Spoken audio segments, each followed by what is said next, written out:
Hello friends, स्वागत है आपका पढ़ाई वाली गली में। So in this video we are going to discuss CSAT paper of 2023, जिसमें हम मैथ्स और रीजनिंग के क्वेश्चंस डिस्कस करेंगे। जैसा कि आप देख सकते हैं, ये है set A and this is part 1 of the video, जिसमें we will discuss around 10 to 12 questions. So let's start. The first question is question number 7. So the question says, what is the remainder when this number is divided by 100? Divided by 100. So see the number here, 85. 85 में आपको देख के समझ आ रहा होगा कि 5 is a factor of this number. Again 5 is a factor of 95, very clearly visible. And 96 का factor होता है 4। अगर किसी को नहीं भी पता हो सो दे कैन फैक्टराइज 96, 2 into 2 तो आएगा ही। सो इसके फैक्टर्स हो गए 5 into 5 into 4 that is equals to 100। So question ने पूछा था कि रिमाइंडर क्या होगा अगर इसको 100 से डिवाइड किया जाए। सो अगर इसके फैक्टर में ही 100 है and the number will be divided by 100, so ये कंप्लीटली डिवाइड हो जाएगा, completely divisible by 100। So remainder क्या बचेगा हमारा? कुछ भी नहीं, that is 0। So A is the answer. बहुत ही ईजी क्वेश्चन था जिसको बस देख के किया जा सकता था और विद इन 1 मिनट कैलकुलेशन से किया जा सकता था। The next question is, what is the unit digit in the expansion of this number? Unit digit पूछा है। सी इसके पहले मैं आपको थोड़ा सा बैकग्राउंड दे देता हूँ।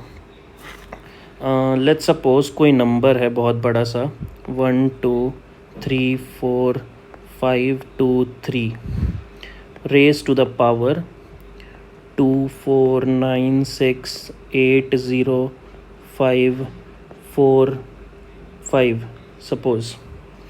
तो इस नंबर का अगर हमें यूनिट डिजिट निकालना हो, फाइंड द यूनिट डिजिट। इस नंबर का यूनिट डिजिट निकालने के लिए क्या करेंगे? सबसे पहले हम इस पूरे नंबर को नहीं देखते, हमेशा इसके यूनिट प्लेस को देखेंगे। यूनिट प्लेस में 3 है, बस हमें यूनिट डिजिट से ही काम है। एंड जो पावर होता है उसके लास्ट के 2 डिजिट्स, समझा आपने?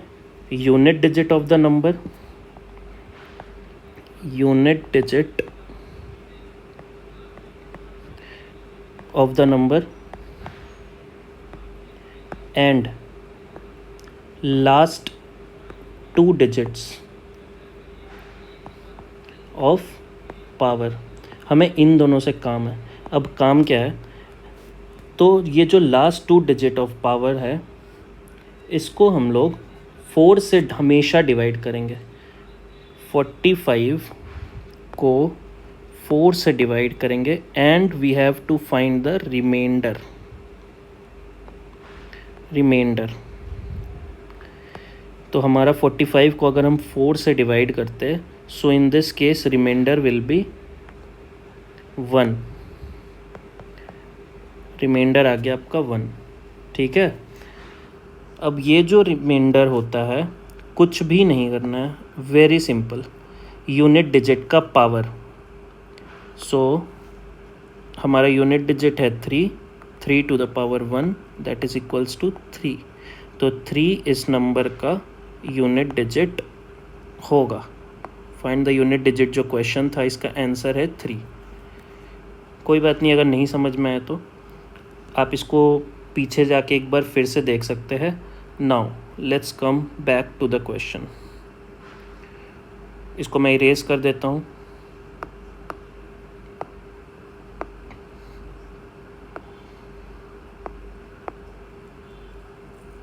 And we will come to the question. अब आपको यह क्वेश्चन बहुत अच्छे से समझ आएगा।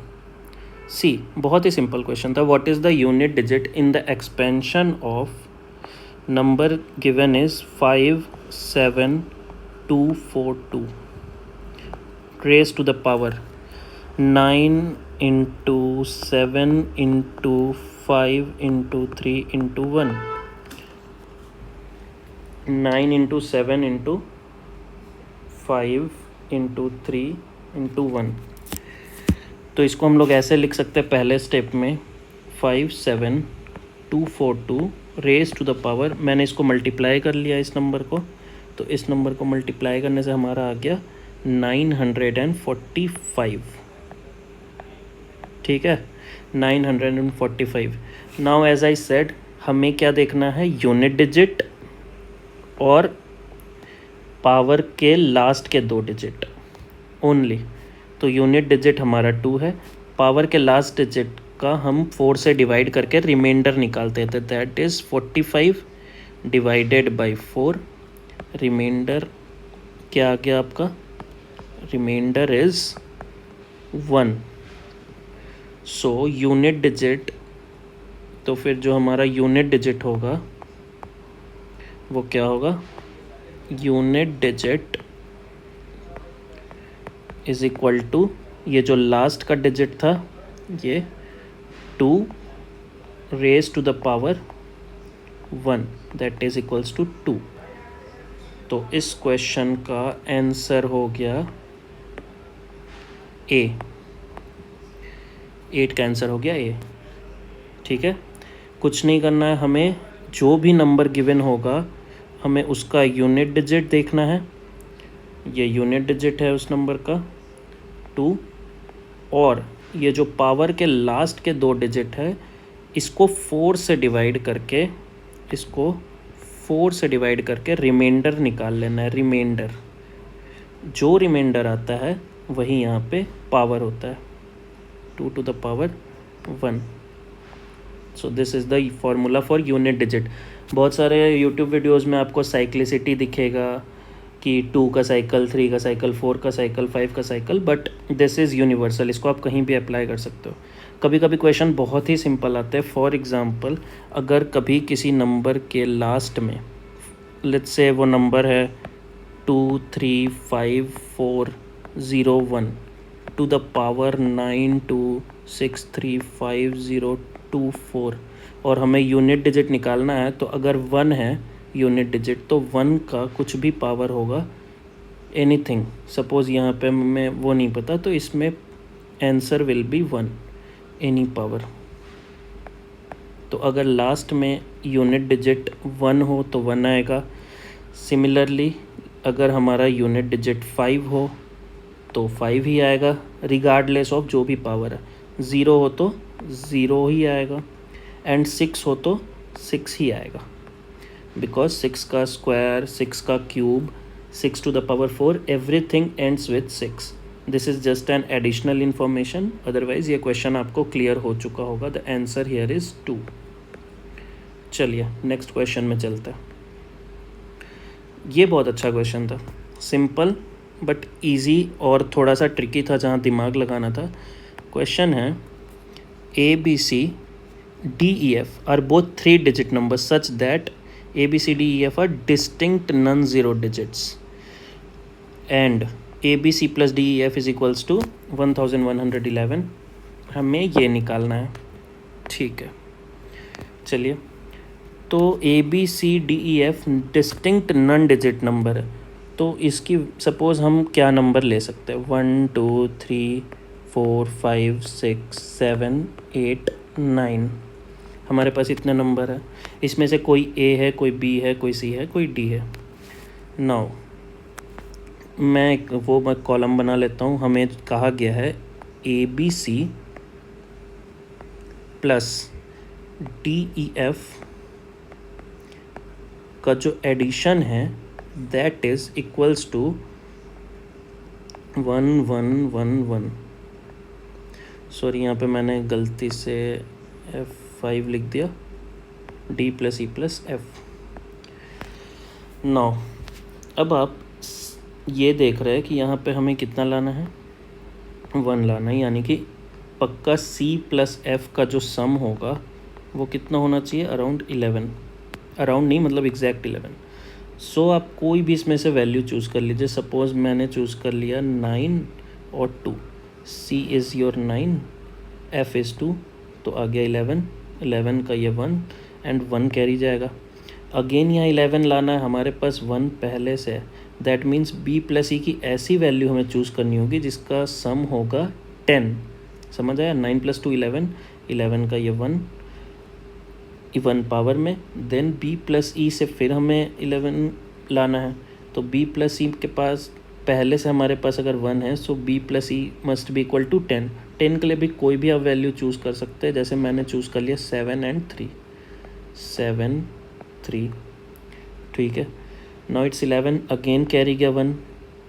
सिमिलरली a प्लस डी को फिर 11 बनाने के लिए a और d की वैल्यू ऐसी चूज़ करनी है कि 10 आ जाए। लेट्स से 6 और 4 ले लिया, 6 and 4, सो हमें सबकी वैल्यू मिल गई, ठीक है। नाउ अब आप सबको ऐड कर दे, पूछा a plus b plus c plus d plus e plus f, सो 6 + 7 + 9 + 4 + 3 + 2। आप इसको सॉल्व करेंगे तो कितना आएगा? 6 + 7 is 13, 13 + 9 is 22, + 4 26, + 3 29, + 2 31, so 31 is your answer. Now किसी बच्चे का ये डाउट होगा कि ये तो हमने अपने से लिया 6 7 9 4 3 2, इसको अगर चेंज करके ले तो क्या आंसर चेंज हो जाएगा? So the answer is no. इसके जगह अगर आप इस 9 2 के जगह लेट्स से 7 3 लेते, सॉरी 7 and 4 लेते, या कुछ भी लेते, answer will B same. Reason being, मैं इसको सिंपल समझाता हूँ, इतना एक्चुअली कैलकुलेशन करने की ज़रूरत थी भी नहीं, ये बस मैंने आपको समझाने के लिए किया। सिंपली पुट टुगेदर, ये देखिए, 1 मिनट,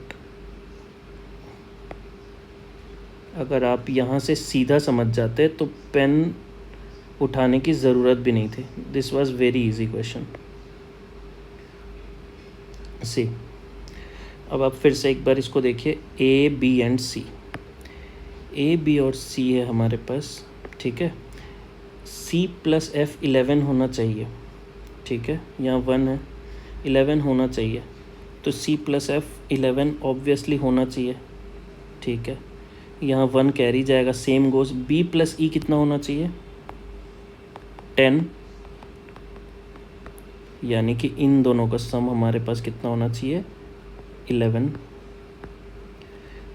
p प्लस ई कितना होना चाहिए? 10, एंड 10 + 1 11, 1, अगेन एक कैरी जाएगा, और फिर a प्लस डी का सम कितना होना चाहिए 11 करने के लिए? अगेन 10। तो आप यहाँ से भी अगर देखेंगे 10 + 10 + 11 31 डायरेक्ट आ जाएगा। a प्लस डी भी 10 है, तो आप यहाँ से देखेंगे तो a plus B plus C plus D plus E plus F is equals to 31। तो ये थोड़ा सा बहुत ही इजी क्वेश्चन था, इनफैक्ट थोड़ा सा कंसेप्ट आपको लगाना था कि आप कुछ भी वैल्यू ले उतना ही आएगा। सो द आंसर इज़ 31। अगर आपको किसी क्वेश्चन में डाउट हो स्टिल या समझ ना आए, आप मुझे प्लीज़ कमेंट करके बता सकते हैं, ठीक है। Let's move to the next question.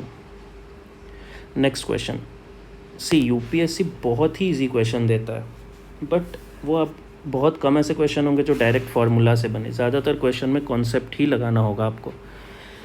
देखिए ये कितना अच्छा क्वेश्चन है। This is for any choice of values of X Y and Z the 6 digit number of the form XYZ is divisible by, नंबर नहीं दिया, ये कह रहा है कोई ऐसा डिजिट जैसे कि 1 2 3 1 2 3 या 5 6 7 5 6 7, ऐसा कोई डिजिट XYZ, ये किससे डिविजिबल होगा? ओके, बहुत ही इजी क्वेश्चन। अगेन ये देखिए इसको कैसे निकालना है, थोड़ा सा मैं इसको बैकग्राउंड में आपको अच्छे से समझा देता हूँ। XYZ, अगर हम इसको XYZ से, ये साफ हमें दिख रहा है कि XYZ इसका फैक्टर है, ठीक है। तो XYZ ये जो नंबर, इसको अगर हम XYZ से डिवाइड करेंगे तो कितना आएगा? XYZ ये वो आ गया 1, देन X नहीं कट रहा है 0, Y नहीं कट रहा है 0, अगेन XYZ इज़ 1001। अगर किसी बच्चे को यह नहीं समझ आया होगा तो ऐसे भी मैं डिवाइड करके दिखा देता हूँ, एक्स वाई जेड और एक्स वाई जेड एक नंबर है, तो एक्स वाई जेड 1 जा एक्स वाई जेड, ठीक है, माइनस ये हो गया 0। देन आपने उतारा x, नहीं जा रहा होता है तो हम एक 0 दे के नेक्स्ट डिजिट उतारते, y अगेन नहीं जा रहा है, 0 दे के नेक्स्ट डिजिट z, 1 जा एक्स वाई जेड, ठीक है। सो हमें ये तो पता चल गया कि ये जो नंबर है 1001 ये इस नंबर का फैक्टर है, ठीक है। अब कुछ नहीं करना, 1001 को आप फैक्टराइज कर दें।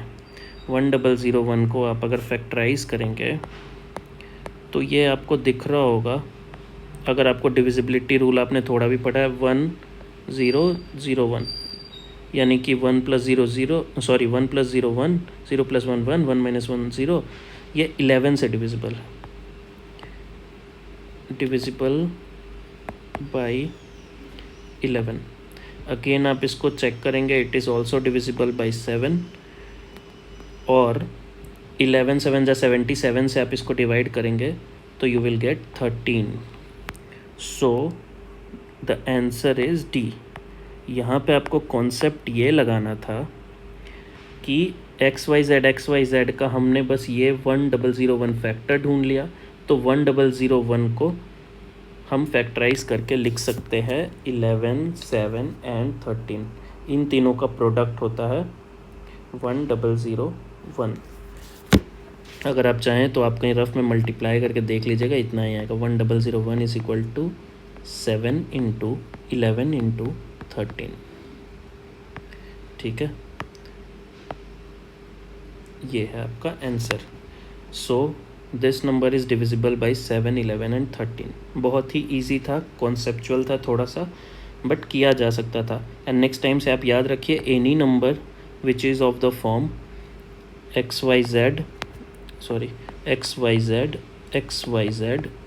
is divisible by,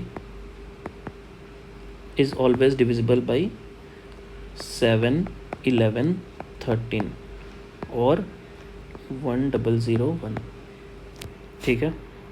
let's move to the next question, very simple question.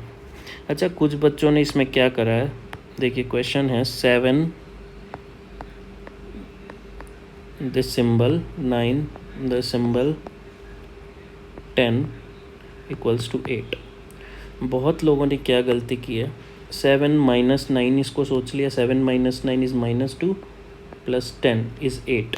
But ये बहुत बेसिक गलती है जो आपको नहीं करनी है, बिकॉज ये साइन सेम है, तो इसकी वैल्यू चेंज नहीं हो सकती, यहाँ माइनस यहाँ प्लस ऐसे नहीं हो सकता, ठीक है। तो आप जो भी वैल्यूज़ लेंगे वो सेम लेंगे।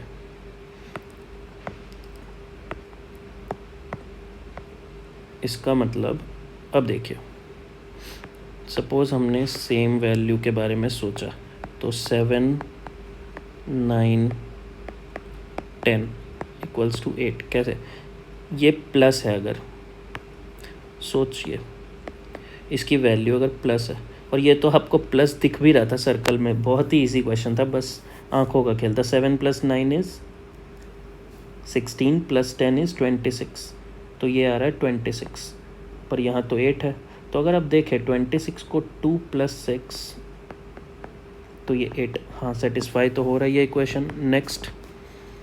नेक्स्ट यहाँ देखिए, ये है 9 + 11 + 30, 9 + 11 is 20, 9 + 11 is 20 + 30 is 50 again, 5 + 0 is 5, ठीक है।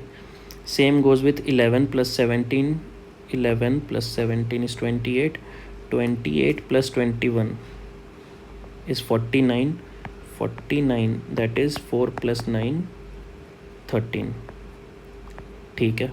So what is the value of, question है 23 + 4 + 15 कितना आ जाएगा, 23 + 4 is 27 and 27 + 15 is 42। अगेन तो फिर हमें क्या करना होता है, राइट, 4 + 2 को ऐड कर देंगे, 4 + 2, सो the answer becomes 6। So option number A is correct, option number A. ठीक है, सो ये देखिए, ये कोई बहुत ज़्यादा डिफ़िकल्ट क्वेश्चन यूपीएससी पूछ नहीं रहा, बहुत ही इजी है। थोड़ा सा कॉन्सेप्ट लगाना है, दिमाग को काम रखना है, डरना नहीं है। अगर आप डर गए तो आप बेसिक क्वेश्चंस भी गलत करके आएंगे। Next question, very good question. बस यहाँ पे आपको क्लैरिटी चाहिए कॉन्सेप्ट की, इसी वजह से मैं थोड़ा सा हर एक क्वेश्चन में रुक के उसके बारे में डिटेल में डिस्कस कर रहा हूँ, एग्जाम्पल डिस्कस कर रहा हूँ, ताकि आपको सिर्फ ये ना लगे कि सी सेट में फॉर्मूला याद करना है। ये मिथ सबसे पहले आप तोड़ दीजिए। देखिए, let x be a positive integer such that 7x plus 96 is divisible by x। इसका मतलब समझिए सबसे पहले, 7x प्लस 96 अगर x से डिविजिबल है, इसका मतलब होता है कि ये नंबर भी x से डिविजिबल है और ये नंबर भी x से डिविजिबल है। मतलब 7x, इसको ऐसे लिख सकते हैं 7x by x plus 96 by x.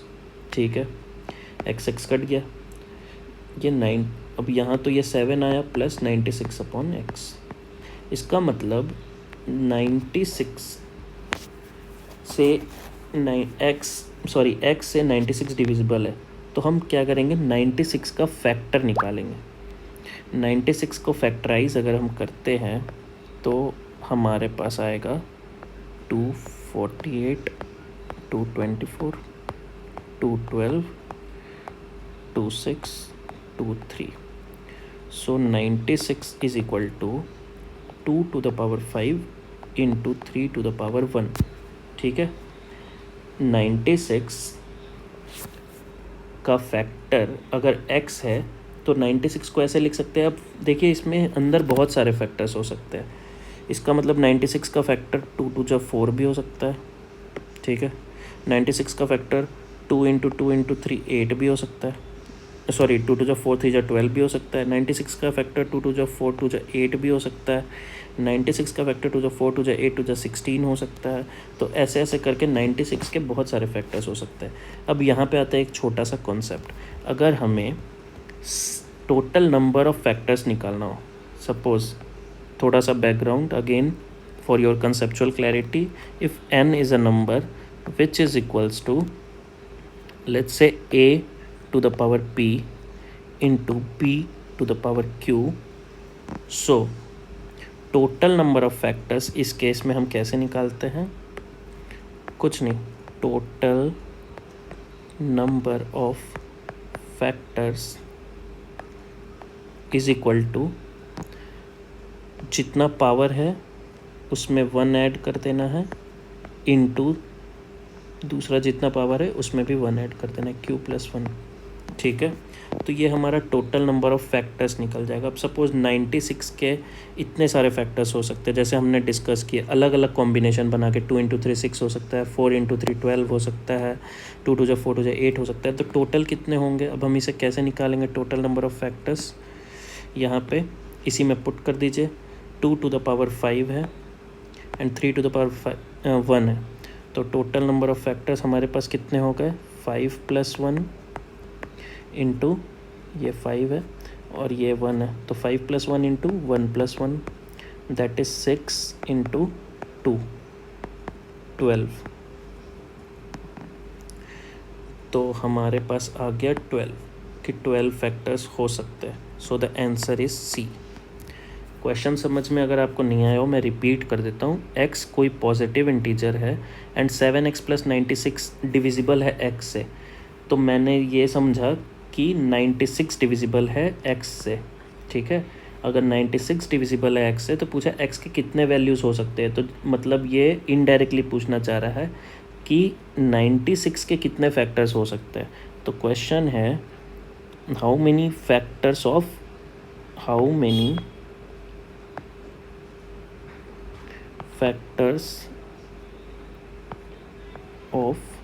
96, there are how many factors of 96। तो आपको ये समझना है कि क्वेश्चन पूछना क्या चाह रहा है।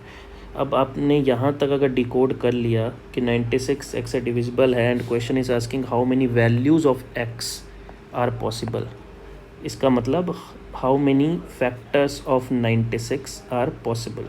तो हमने 96 का प्राइम फैक्टराइजेशन किया एंड नंबर ऑफ़ फैक्टर निकालने के लिए मैंने आपको जो ये फार्मूला बताया, ये फार्मूला आपको याद रखना है। पावर p दोनों के पावर में 1 ऐड करके मल्टीप्लाई कर देते हैं। सो 96 में कितना रहा था 5 + 1 एंड 1 + 1, सो टोटल फैक्टर्स है हमारे 12। ठीक है, अगर आपको नहीं समझ आ रहा हो आप वीडियो को एक बार पीछे करके देख सकते हैं। And again I am saying कि please please please let me know in the comment section अगर आपको कुछ डाउट हो कोई सी भी। Next question, C P, Q, R and S are distinct single positive number, then what is the greatest value? हमसे पूछा गया है what is the greatest value. Greatest value को निकालने के लिए, और डिस्टिंक्ट सिंगल डिजिट है, तो डिस्टिंक्ट सिंगल डिजिट में क्या क्या हो सकता है, अगेन 1 2 3 4 5 6 7 8 9, और हमें कितने की वैल्यूज़ चाहिए P, Q, R, S। अब चूँकि ग्रेटेस्ट वैल्यू है तो हम छोटे नंबर को वैसे ही नहीं लेंगे, ये चलेगा। अब 6 7 8 9 हमारे पास बचे 4 नंबर। ठीक है, 6 7 8 और 9, जिसमें से P, Q, R, S कुछ कुछ हो सकता है। नो, अब हम इससे देखिए कितने ग्रुप बन सकते हैं P + Q R + S के। एक तो हम बना सकते हैं 6 इन दोनों का, 6 + 8 और 7 + 9। ठीक है, 6 + 8 एंड 7 + 9। दूसरा हम बना सकते हैं 6 + 7 और 8 + 9, 6 + 7 और 8 + 9। और तीसरा हम बना सकते हैं 6 + 9 एंड 8 + 7।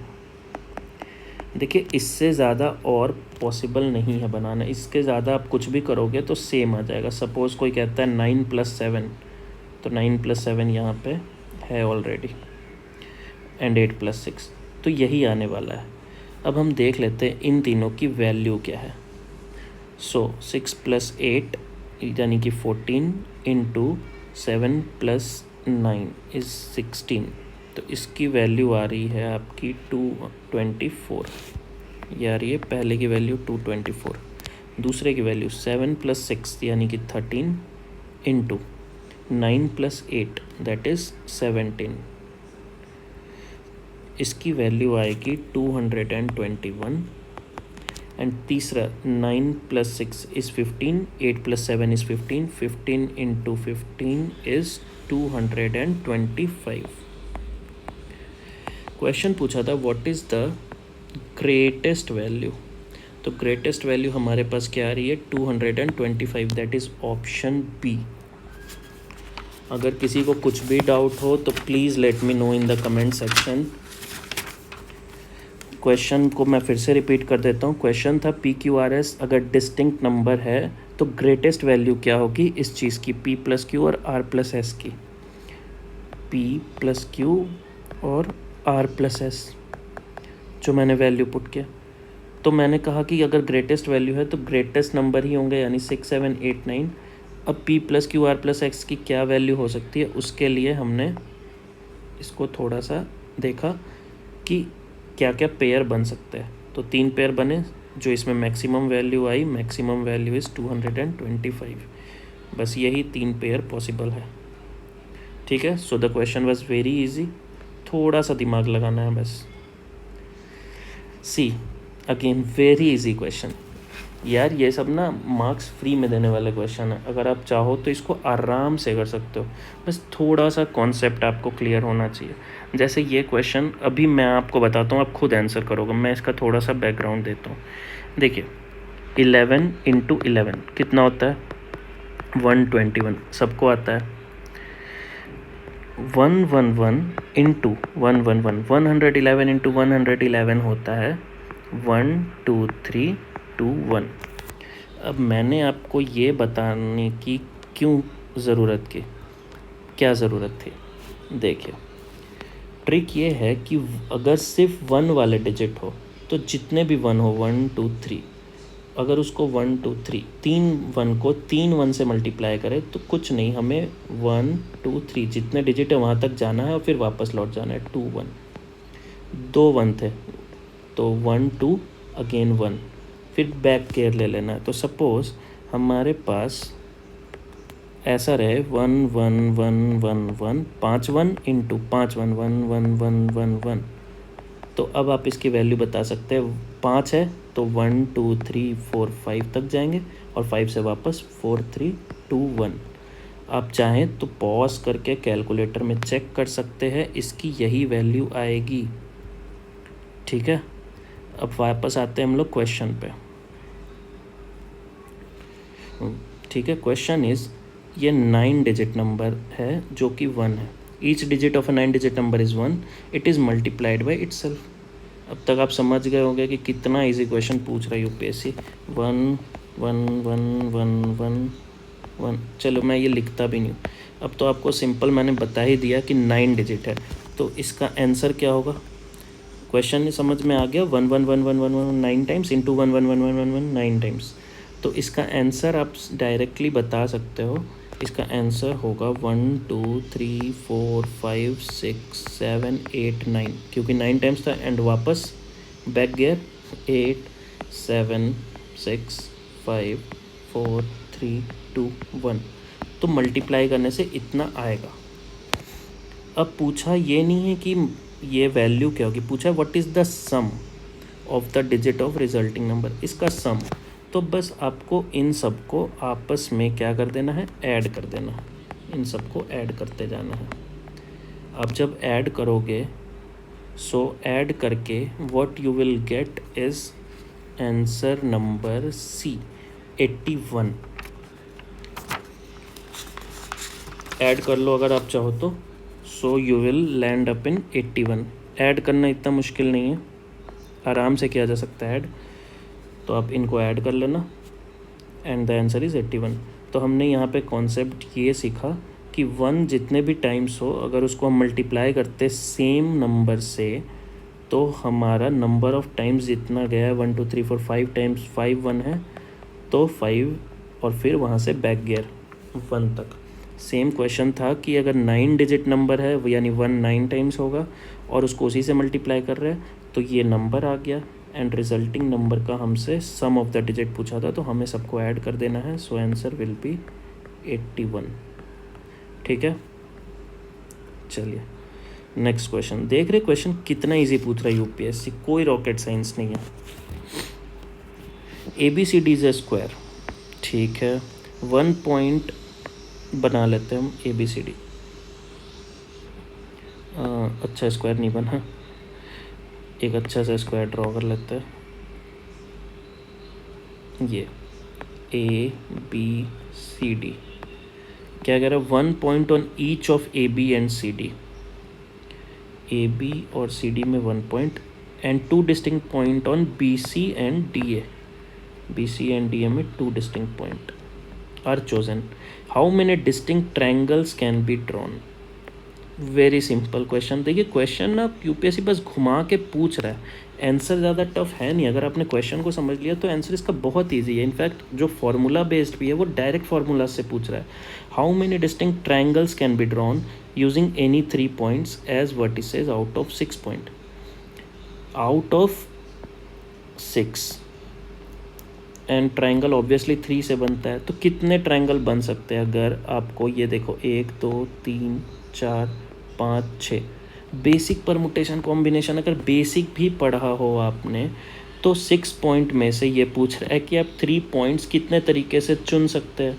सपोज़ हमने ये 3 पॉइंट चुना, या सपोज़ हमने ये 3 पॉइंट चुना, या सपोज़ हमने ये 3 पॉइंट चुना। तो ऐसे आप कितने तरीके से चुन सकते हो पॉइंट्स। 6 में से 3 को कितने तरीके से, सो इसका आंसर हो गया 6C3। सिंपल समझ आया। 3 पॉइंट्स हमको चुनना है ट्रायंगल के लिए out of 6 vertices, so the answer is 6C3। तो 6C3 को अब सॉल्व भी अगर आप चाहो तो मैं कर देता हूँ। Factorial 6 by factorial 3 by factorial 6 minus 3। देखो अगर जिसको नहीं पता है मैं ये बता दूँ, NCR का फॉर्मूला होता है factorial n factorial r factorial n minus r। तो यहीं से मैंने लाया। अब फैक्टोरियल 6 का मतलब होता है 6 into 5 into 4 into 3 into 2 into 1, ये लिखो, या 3 फैक्टोरियल लिख दो, बाई 3 फैक्टोरियल। और 6 माइनस 3 भी होता है 3 फैक्टोरियल, यानी 3 इंटू 2 इंटू 1। ऐसे लिखो या डायरेक्ट लिखो, कोई मतलब नहीं। अब यहाँ हम देखेंगे ये 3 कट गया, 3 टू द 6 3 टू द 6 कट गया, तो आंसर हमारे पास कितना आ गया?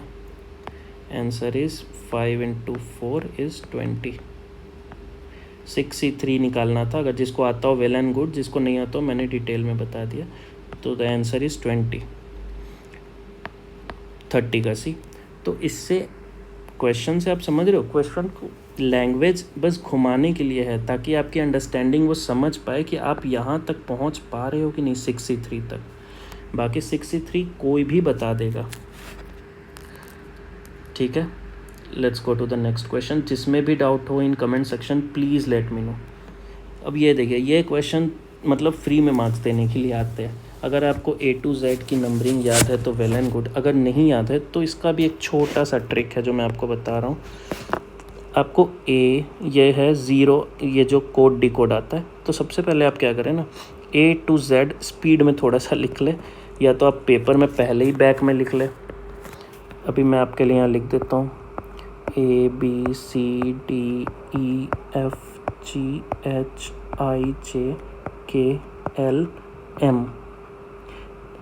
M के बाद आपको याद ये रखना है, M के बाद नीचे से लिखना है NOPQRSTUVWXYZ। आपने ये कर लिया, तो इससे हमें ये पता लग गया कि A का अपोजिट Z है, B का Y है, C का X है, D का W। तो कभी कभी UPSC या अदर एग्जाम्स डायरेक्ट अपोजिट पूछ लेते हैं, सपोज BCD, इसका YXW। पर यहाँ फिर हमें नेक्स्ट स्टेप क्या करना है, नंबरिंग कर लेना है। 1 2 3 4 5 6 7 8 9 10 11 12 13 14 15 16 17 18 19 20 21 22 23 24 25 एंड 26। ये टेबल आपको पहले ही ड्रॉ कर लेना था, ये मैंने अभी किया, थोड़ा टाइम टेकिंग हुआ, बट आप कर लोगे पहले ही। अब देखो 0, अब हम क्वेश्चन में आते हैं। 0 को क्या लिखा है, 0 को लिखा है CHUR।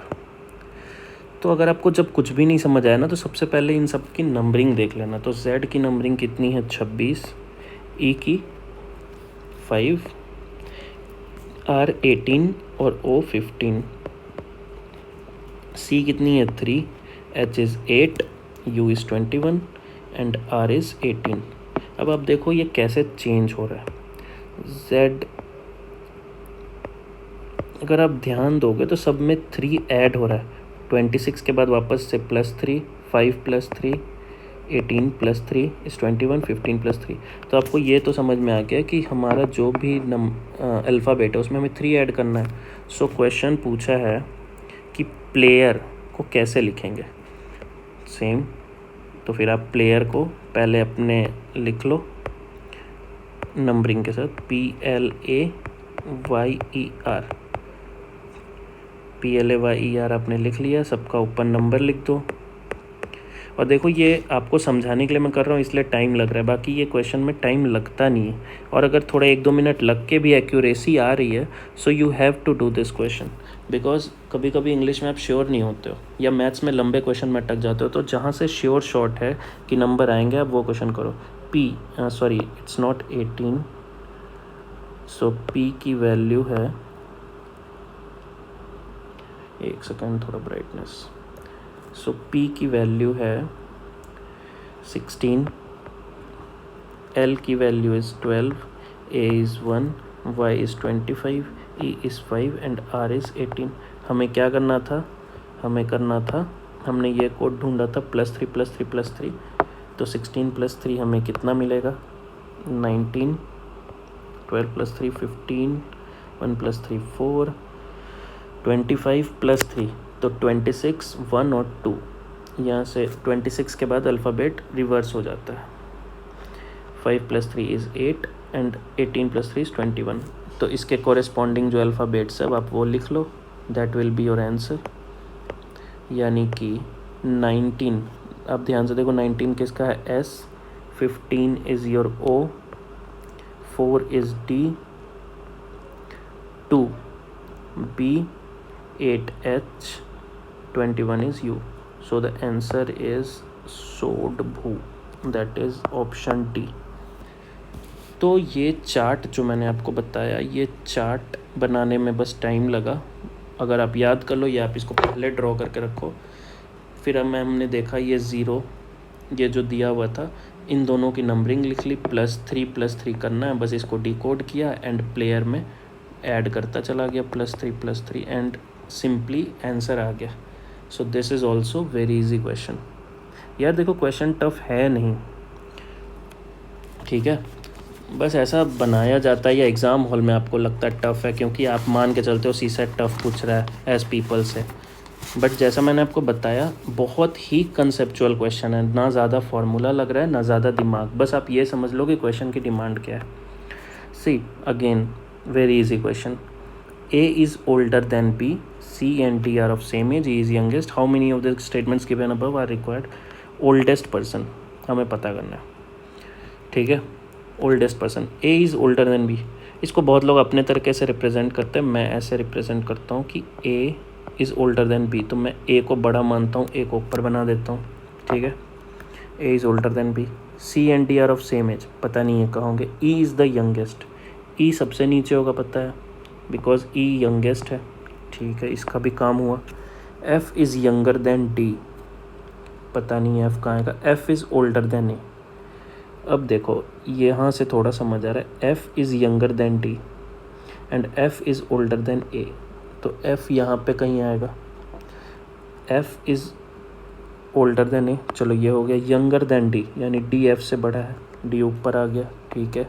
C and D is are of same age, C and D are of same age, C और D बराबर है, ठीक है।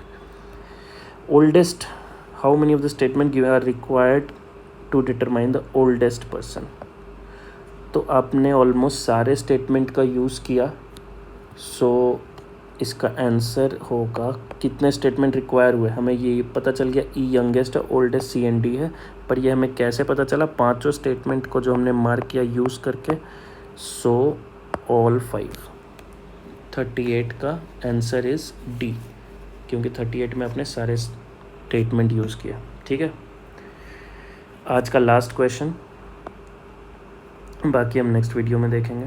सी what is the relation of E to B, there are 5 members A B C D E in a family, ठीक है।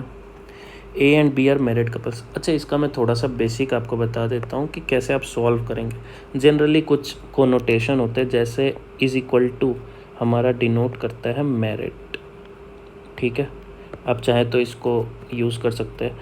अगर married हो तो हम डबल इक्वल टू करेंगे, अगर ऐसे है सिंगल दैट इज़ सिबलिंग, ठीक है। जनरेशन चेंज होता है तो हम ऐसे करते हैं, जनरेशन चेंज मतलब कि फादर मदर अगर कभी रहे तो ऊपर, ठीक है। And plus is your male and minus is female,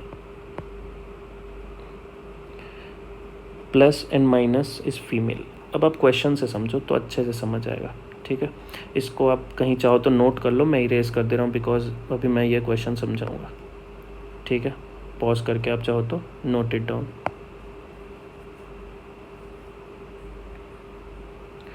Now see, A and B are married couples, A and B married, अभी मैंने बताया था इक्वल्स टू, ठीक है। इसमें से कौन मेल है कौन फीमेल हमें नहीं पता। D is the father of C, D C का फादर है, कहाँ है पता नहीं। E इज़ D सन, ये भी नहीं पता। A and C are sisters, अब सिबलिंग के लिए मैंने क्या बोला था, single line, A and C are sisters, तो ये दोनों के ऊपर माइनस, सिस्टर्स है, ठीक है।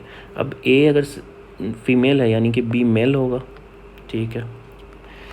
Now D is the father of C, D अगर सी के फादर है, जनरेशन चेंज ये, तो डी ए के भी फादर होंगे, फादर है यानी कि पॉजिटिव, ठीक है।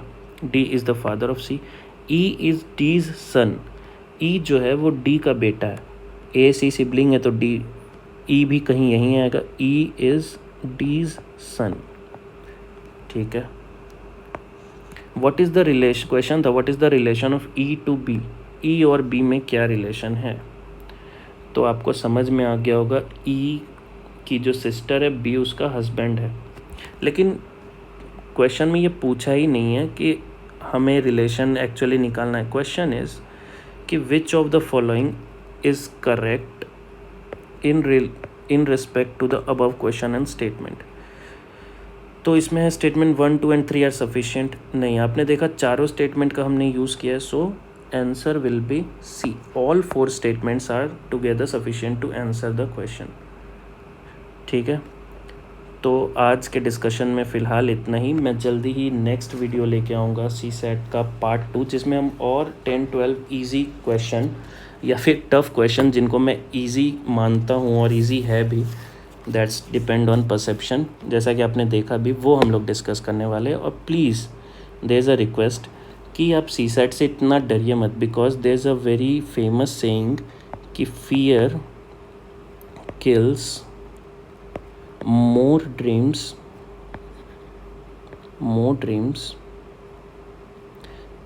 than failure ever will,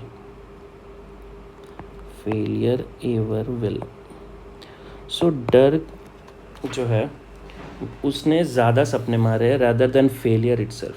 तो प्लीज़ सी सेट से डरने की ज़रूरत नहीं है, जैसा कि आज हमने डिस्कस किया, पेपर काफ़ी ज़्यादा इजी था, this is just a common perception कि टफ़ था और आप भी ये मानने लगते हैं। तो अगर आपको ये डिस्कशन पसंद आई है, प्लीज़ आप इस चैनल को सब्सक्राइब कर लीजिए, सो दैट जब भी मेरा नेक्स्ट वीडियो आए, होपफुली बहुत जल्दी आएगा क्योंकि प्रीलिम्स एग्ज़ाम सर पे है, तो आप पढ़ाई वाली गली को सब्सक्राइब कर लीजिए ताकि पार्ट 2 का वीडियो की नोटिफिकेशन आपके पास पहले आए। Thank you so much for discussion, and आपको कोई भी डाउट हो प्लीज़ कमेंट सेक्शन में लेट मी नो।